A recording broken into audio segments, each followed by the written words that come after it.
Salut à tous et bienvenue pour un nouvel épisode des Actus F1 de la semaine, votre rendez-vous hebdomadaire pour avoir toutes les news sur la Formule 1. Et ça y est, enfin, on a des infos concrètes et officielles sur le règlement moteur de 2026 et on peut commencer à voir plus loin pour la Formule 1.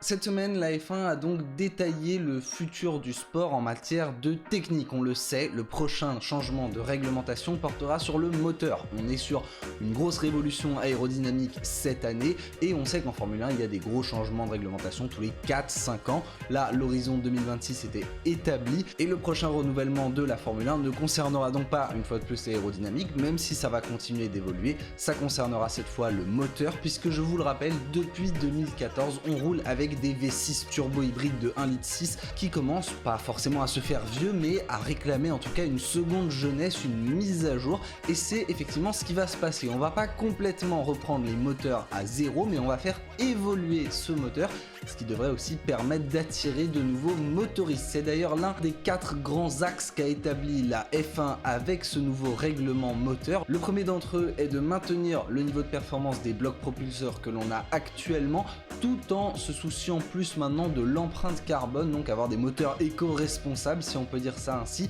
mais aussi des moteurs qui soient viables économiquement et donc enfin qui attirent de nouveaux motoristes en Formule 1. Et on le sait, certains sont intéressés à l'image de Porsche ou d'Audi, mais ça on aura largement le temps d'en reparler. Le premier point donc, c'était maintenir le spectacle et le niveau de performance. On voit qu'en ce moment en F1 le spectacle est fou et contrairement à ce qu'on pourrait parfois penser en se disant que le moteur fait juste avancer les voitures mais qu'il soit plus ou moins puissant, ça n'aura pas forcément un réel impact sur les batailles, et bien en réalité si, parce que si les monoplaces en sortie de virage réaccélèrent extrêmement rapidement, et bien ça va avoir une incidence différente de si l'accélération est beaucoup plus progressive.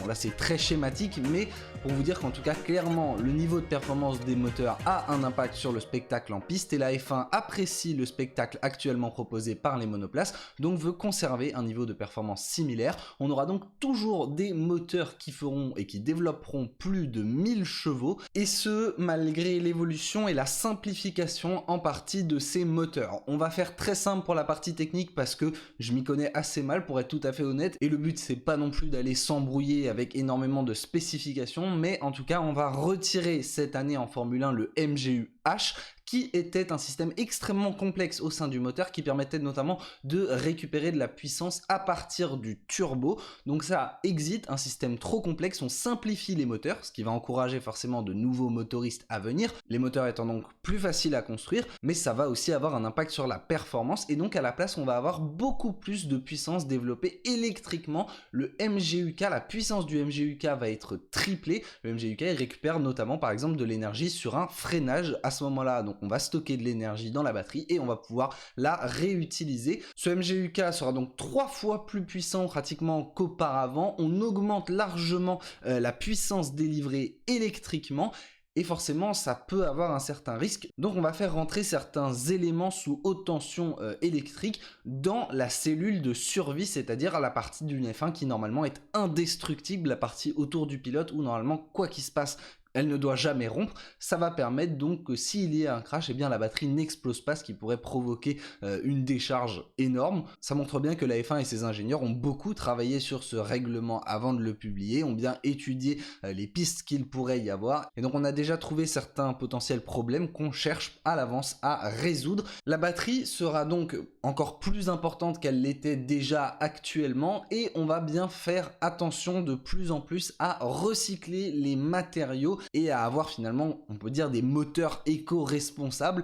En tout cas, on va bien faire attention à ce que tout soit réutilisé au maximum, et donc certains éléments de la batterie seront produits et on fera en sorte qu'on puisse les réutiliser par la suite. Diminuer au maximum l'empreinte carbone de ces moteurs, c'est l'un des objectifs principaux pour 2026 de la Formule 1, et ça va aussi se concentrer autour de l'essence. L'essence justement, c'est un des problèmes pour l'empreinte carbone de la Formule 1. Eh bien, il y en aura beaucoup moins d'utilisés pendant un Grand Prix à partir de 2026, environ la moitié par rapport à la quantité utilisée en 2013. On prévoit actuellement environ 70 kg de dépensés par Grand Prix, alors qu'on est à l'heure actuelle, je vous le rappelle, à 110. Mais surtout, ce sera un biocarburant et le niveau d'émission de ces moteurs devrait, et en tout cas sera, c'est l'objectif, égal au niveau de carbone utilisé dans leur production, dans la production donc de biocarburant, ce qui fait que le but donc c'est que la F1 soit neutre en carbone à partir du moment où on introduira ces moteurs, en tout cas pour ce qui est des monoplaces, pour tout ce qui est du Circus F1, l'objectif est fixé à 2030 et là il y a encore beaucoup de travail. Pas de dioxyde de carbone supplémentaire donc rejeté par les monoplaces. On sait qu'actuellement il y a environ 10% de biocarburant, donc c'est le fameux E10 qui sont utilisés depuis cette année en Formule 1. Là, on passera sur du 100%. Le carburant sera 100% éco-responsable, si on peut dire ça comme ça. Et enfin, on devrait pouvoir l'utiliser dans des voitures de route, donc dans la voiture de Monsieur Tout-le-Monde. Bon, ça, on attend de voir quand même parce qu'on se doute bien que les équipes qui travaillent très étroitement avec leurs fournisseurs et leurs producteurs de carburant, à l'image de Castrol ou de Mobilin qu'on a par exemple en Formule 1, ils vont essayer de produire des carburants les plus performants possibles et donc forcément ils seront plus chers. Donc c'est pas dit qu'on utilise vraiment exactement le même carburant que Max Verstappen dans le Renault Scénic, mais en tout cas sur la théorie ça devrait être possible et surtout on va faire en sorte de créer des passerelles pour que la Formule 1 redevienne ce fameux laboratoire pour derrière développer les voitures de route, un aspect qu'on avait un petit peu perdu récemment. On a donc vu comment ces moteurs seront aussi puissants qu'actuellement avec un MGUK de plus en plus puissant, comment ils seront moins chers avec la disparition du MGUH, comment ils seront également éco-responsables avec donc ce nouveau carburant. Et enfin, le dernier objectif, c'était d'attirer de nouveaux motoristes. Et ce n'est plus qu'un secret de polichinelle, on le sait, Porsche devrait arriver en Formule 1 en 2026 en tant a priori que motoriste de Red Bull. On attend maintenant plus que l'officialisation. Honnêtement, on vous l'avait dit, il y avait déjà des documents qui avaient fuité. Il y a certains motoristes qui sont intéressés par ailleurs, on sait que les discussions sont assez avancées pour Audi, mais il y en a également d'autres qui montreront de l'intérêt et c'est le but en publiant très en avance ces règlements. Donc dès 2022, c'est que les autres motoristes aient le temps de se pencher dessus, de réfléchir à un modèle économique pour arriver en Formule 1. Mais pour Porsche, c'est clairement plus concret, les discussions sont bien plus avancées, ça a peut-être même déjà signé avec Red Bull, on ne le sait pas encore, mais ils ont même fait cette semaine un dépôt de marque pour Finally avec un 1 pour F1 qui remplace le I, c'est visuel surtout, mais donc voilà, ils ont entre guillemets réservé ce mot ou cette expression pour des fins commerciales, donc ça leur appartient maintenant et on se doute que c'est pour annoncer leur arrivée en Formule 1, enfin, parce que oui, tout le monde les attend. Enfin, comme dans tout nouveau règlement, il y aura forcément des failles, donc certains motoristes qui vont peut-être être bien plus avancés que d'autres en 2026 et ça pourrait recréer des écarts assez importants. Et aussi, comme tout nouveau règlement en Formule 1, ça va engendrer des problèmes inattendus, même si on essaye de s'y pencher à l'avance. Là, par exemple, ils ont identifié un potentiel retour du turbo lag, c'est-à-dire un décalage entre le moment où vous appuyez sur la pédale d'accélérateur et le moment où le turbo délivre la puissance qu'il peut délivrer, en gros pour faire très simple, mais en tout cas on identifie déjà des premiers problèmes qui pourront arriver avec ce nouveau règlement, mais à la fin on a toujours des surprises, on l'a vu cette année par exemple avec le marsouinage, dont on reparle dans quelques instants dans le reste des actualités F1. En tout cas, c'est vraiment cool d'avoir presque enfin ces nouvelles et cette publication officielle du futur règlement moteur de 2026, même si on n'a pas encore tous les détails. Là, clairement, les potentiels futurs motoristes vont pouvoir se pencher à l'avance sur ce futur moteur et donc ça va peut-être les attirer un petit peu plus. On attend donc maintenant de voir les prochains mouvements, là ce sera plutôt une échelle assez longue, les prochains mois, les prochaines années, mais en tout cas le futur de la Formule 1 se dessine.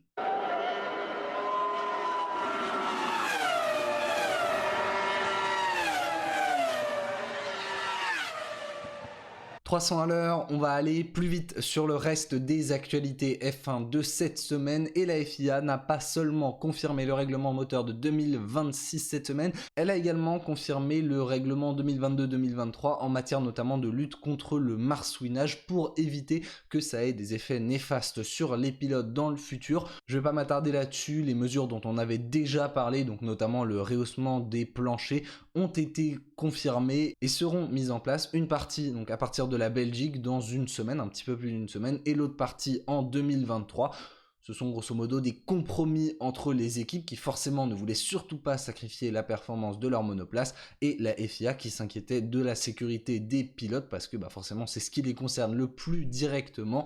Il y a eu des discussions et donc on a fini par se mettre d'accord sur une solution qui ne convient pas parfaitement à tout le monde, mais qui limitera en tout cas le marsouinage qu'a priori on ne devrait plus revoir ou quasiment plus revoir en Formule 1. La FIA confirme aussi, suite au crash de Guan Yu Zhou au Grand Prix de Grande-Bretagne cette année, que l'arceau de sécurité sera renforcé en 2023 et qu'ils vont d'ailleurs mettre en place des tests de plus en plus exigeants dans le futur. C'est une bonne nouvelle, la FIA montre qu'elle réagit vite et qu'elle apprend des soucis qu'il y a eu. Maintenant, il faut essayer au maximum d'anticiper les prochains problèmes, même si c'est extrêmement difficile d'anticiper des accidents qui pourraient survenir. Mais en tout cas, on voit que heureusement, ce genre d'incident permet au moins de progresser en matière de sécurité. Et puis c'est une semaine spéciale FIA, j'ai envie de vous dire, donc du coup je reviens sur une news que j'avais laissé un petit peu passer en juillet et je voulais en reparler très rapidement en quelques mots pendant cette trêve estivale. Michael Masi quitte la FIA, c'est sa décision. On a compris qu'il y avait un contexte psychologique extrêmement compliqué autour de celui qui avait remplacé Charlie Whiting au pied levé début 2019, une tâche extrêmement compliquée.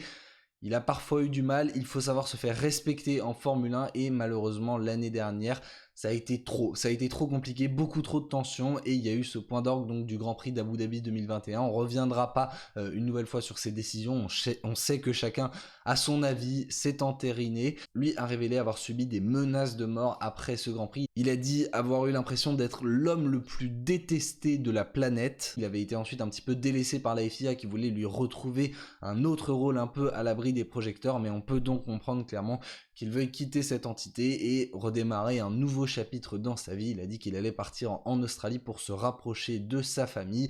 Voilà, c'est donc la fin de l'aventure Michael Masi en Formule 1 et on lui souhaite le meilleur pour la suite, bien évidemment. Un petit mot d'ailleurs tant qu'on parle d'Australie, on a eu la confirmation que le Grand Prix d'Australie 2023 se tiendrait bien le 2 avril prochain et surtout que ce serait donc la 3e manche du championnat 2023. A priori, l'ouverture devrait être comme cette année avec Bahreïn, Arabie Saoudite, Australie. Info très rapide, on attend la publication du calendrier. Stefano Domenicali a parlé de début octobre, ce serait vraiment tard et on va voir s'il n'y a pas un premier calendrier provisoire qui sortirait avant cela. On continue de suivre l'évolution de certains dossiers en cours avec notamment le dossier Andretti. Je vous le rappelle, Michael Andretti, le patron d'Andretti Autosport, cherche à monter une écurie en Formule 1 et s'est heurté à un paddock extrêmement réticent. Il souhaiterait arriver dans le sport en 2024, mais on a vu notamment des Toto Wolff, des Mattia Binotto ne pas du tout être favorables à cette arrivée. Même à tracer assez véhément, ils veulent que Andretti montre qu'ils sont capables d'apporter quelque chose au sport, mais selon les dires de Michael Andretti, ils ne veulent surtout pas partager le gâteau financier, donc les recettes financières que les écuries récupèrent à la fin de saison. Forcément, à la fin de la saison, le résultat du championnat constructeur octroie donc des recettes proportionnelles à la position à laquelle vous avez terminé. Enfin, c'est pas proportionnel, mais le premier reçoit le plus d'argent, le dernier le moins. Et donc, s'il y a une 11e écurie, tout le monde recevrait un petit peu moins d'argent, donc ça ne les arrangerait pas. Andretti cherche en tout cas toujours à entrer en Formule 1, mais il va falloir que ça se fasse assez rapidement s'ils veulent toujours arriver en 2024, parce qu'une écurie de F1, ça se monte pas du jour au lendemain, et 1 an et demi, c'est clairement le minimum, j'ai envie de dire, qu'il faudrait. Donc il va vite falloir finaliser ça. Pareil, on continue de suivre l'évolution du mercato. Pas de grosses news cette semaine, à part, bon là c'est dans la grosse spéculation, Mick Schumacher qui suit désormais sur Instagram Laurent Rossi, le CEO d'Alpine. Bon là, on va peut-être quand même chercher un petit peu trop loin, mais écoutez, on a entendu des rumeurs comme quoi Alpine pourrait être intéressé par Schumacher, Ricciardo donc qui chercherait une porte de sortie chez Haas. On verra comment ça évolue, mais en tout cas, effectivement, pour l'instant, rien n'est acté. y compris du côté d'Oscar Piastri. On ne sait toujours pas où roulera le jeune Australien l'année prochaine, et d'ailleurs, si il roulera, en tout cas du côté des pilotes McLaren d'IndyCar, à l'image de Pat Howard, on s'est fait une raison. On a compris que, en tout cas Pat Howard estime que la F1 est pour lui une illusion lointaine maintenant, il n'y croit plus vraiment. Forcément, à force de promettre la lune et de promettre des baquets de Formule 1 à tous les pilotes qu'il recrute, Zak Brown commence à faire un petit peu des déçus. On a parlé quand même en Formule 1, donc déjà de Daniel Ricciardo, des 3 pilotes McLaren d'IndyCar, donc dans un premier temps Pat Howard, puis Colton Herta, plus récemment Alex Palou, qui est d'ailleurs toujours en litige avec Chip Ganassi, on verra comment ça évolue. Et finalement, tout ça pour signer potentiellement Oscar Piastri. Bref, Zak Brown est en train de s'inscrire dans la case des Christian Horner. Méfiez-vous quand ils vous promettent quelque chose. Une fois les illusions de la Formule 1 perdues, il faut chercher à rebondir ailleurs, et c'est ce qu'a fait Stoffel Vandoorne, qui est devenu le week-end dernier pour la première fois champion du monde de Formule électrique. Pour la dernière de Mercedes, l'écurie allemande a remporté les 2 titres pilote et constructeur pour la 2e fois d'affilée, après le titre de Nick De Vries l'année dernière. Mercedes qui seront arrivés en cours de route et qui auront tout raflé en Formule électrique avant de repartir, puisque à la fin de cette année, ils cèdent leur place en Formule E à McLaren, et d'ailleurs a priori les pilotes ne seront plus Vandoorne et De Vries. Donc là aussi, si vous adorez les actus mercato, il y a de la grosse actu en Formule électrique. En tout cas, on félicite Stoffel Vandoorne et Mercedes donc pour ces 2 titres. La F1 plaît de plus en plus, et la F1 se produit donc sur le grand écran désormais. On sait que Lewis Hamilton devrait être producteur d'une fiction sur la F1. Daniel Ricciardo devrait lui aussi être producteur exécutif d'une série Disney sur le monde de la F1,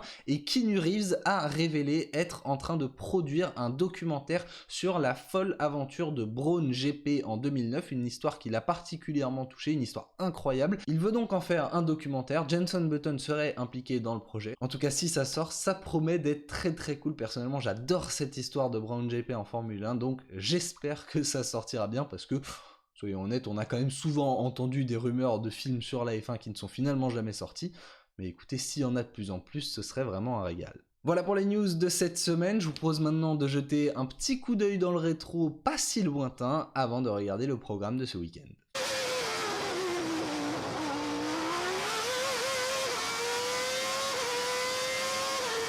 La F1 a connu de très nombreux bouleversements réglementaires, notamment en matière de moteur, et l'un des plus importants là-dessus a eu lieu en fait assez récemment. Le dernier changement de moteur que l'on a eu à l'heure actuelle en Formule 1, c'était en 2014, avec pour la première fois l'introduction de l'hybride. On est passé de l'incroyable V8 entre la saison dernière à des V6 turbo hybrides et cette année. La différence est flagrante. Sans saveur, surtout en 2014 où clairement le son était vraiment très compliqué à entendre, d'autant plus quand on passait de l'un à l'autre. T'en penses quoi, Seb? It's shit. Petite parenthèse pour vous dire que les images que vous venez de voir sont issues de l'excellente rétro de Formule 1 2014 par Canal+, qui est disponible sur YouTube. Je vous la mets dans la description si vous voulez en savoir plus, notamment sur cette nouvelle ère qui a débuté en 2014, quand Mercedes est revenu en tant qu'écurie propre de Formule 1, pas seulement en tant que motoriste. En 2010 donc, elle avait tout prévu, elle a poussé pour que le changement de réglementation soit mis en place en 2014, et ils sont arrivés pas avec une, pas avec deux, mais avec au moins une douzaine de longueurs d'avance. Ils étaient tellement loin devant, c'était clairement impressionnant à voir. Mercedes a tout simplement mieux travaillé, en tout cas beaucoup plus travaillé que les autres. On est arrivé au premier Grand Prix d'une nouvelle réglementation, et alors là forcément ça casse quand c'est nouveau et qu'on n'a pas encore pu tester la fiabilité. Ça a été notamment très compliqué pour Renault, aucune Caterham, aucune Lotus à l'arrivée, aucune Red Bull non plus, enfin pour être plus précis, Daniel Ricciardo a été disqualifié après la course. C'était clairement des débuts très compliqués pour le motoriste Renault. Lewis Hamilton, sur un moteur Mercedes, a lui aussi abandonné, donc ça touchait tout le monde. La différence, c'est que Lewis Hamilton, après la victoire de son coéquipier en Australie, il a enchaîné 4 victoires consécutives pour aller prendre la tête du championnat. Voilà, c'était Mercedes. Mercedes en 2014, c'était clairement l'une des saisons où ils ont le plus dominé. 16 victoires en 19 courses. sachant qu'il n'en laisse quasiment échapper aucune sur des questions de performance. Bon, on peut discuter si vous voulez sur la Hongrie, le Canada c'est des problèmes de frein pour Mercedes et la Belgique, les deux pilotes des flèches d'argent s'accrochent dès le deuxième tour. En tout cas, en termes de performance, c'était indécent, ils étaient tellement au-dessus des autres, clairement. Mercedes était intouchable. Cette saison-là, ils ont inscrit 701 points, quasiment 300 d'avance sur leurs plus proches concurrents qui étaient à l'époque Red Bull. Mais est-ce qu'on peut vraiment appeler ça des concurrents? C'était plutôt les premiers pilotes qui arrivaient après eux. Voilà, clairement à ce moment-là, les Mercedes étaient dans une autre galaxie. Et forcément, à partir de ce moment-là, les deux seuls qui peuvent jouer le titre, ce sont ceux qui conduisent les Mercedes. Et à cette époque-là, on a eu la chance d'avoir deux pilotes qui étaient tout de même assez proches en niveau de performance. Très grosse bataille pour le championnat en 2014. Le point d'orgue c'est donc à Spa quand les deux pilotes s'accrochent ou plutôt se touchent dans le deuxième tour. Nico Rosberg est désigné responsable de cet incident. Ça ne lui a pas plu du tout et ça l'a clairement touché au moral de voir toute son équipe un peu se retourner contre lui. À ce moment-là, il a un petit peu craqué. Lewis Hamilton a enchaîné les victoires sans interruption de l'Italie aux États-Unis, 5 victoires consécutives. Rosberg était touché, Rosberg ne pouvait plus répliquer, il lui faudra une saison complète en 2015 pour se remettre de ce coup d'avoir perdu une de ses meilleures chances de jouer le titre en donc 2014. Mais la domination de Mercedes est telle que sans changement de réglementation, impossible de se battre avec eux et donc Rosberg a un petit peu de temps pour voir venir et en 2016 il est de retour ou plutôt à partir de fin 2015 quand Hamilton sécurise le titre aux États-Unis. Derrière, Nico Rosberg enchaîne 3 victoires d'affilée puis 4 autres sur le début de la saison 2016 et va conquérir son premier titre mondial cette année-là.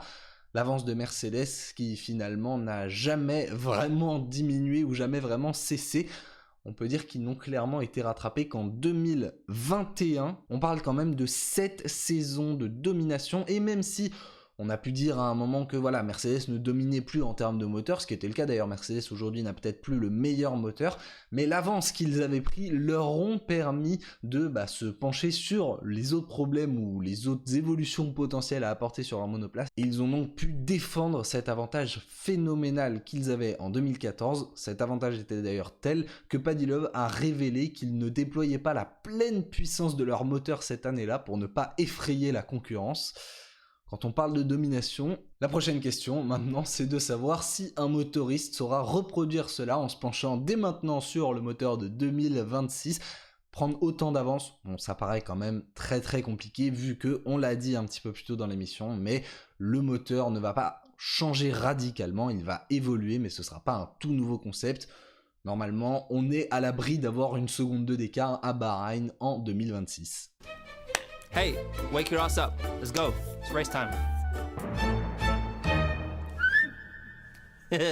Le programme de cette semaine et en attendant le retour de la Formule 1 en Belgique la semaine prochaine, vous pouvez suivre ce week-end le Grand Prix d'Autriche de MotoGP sur une variante du circuit de Spielberg empruntée par les Formule 1 et Fabio Quartararo est toujours leader du championnat. Départ de la course dimanche à 14h, c'est diffusé bien évidemment sur Canal+.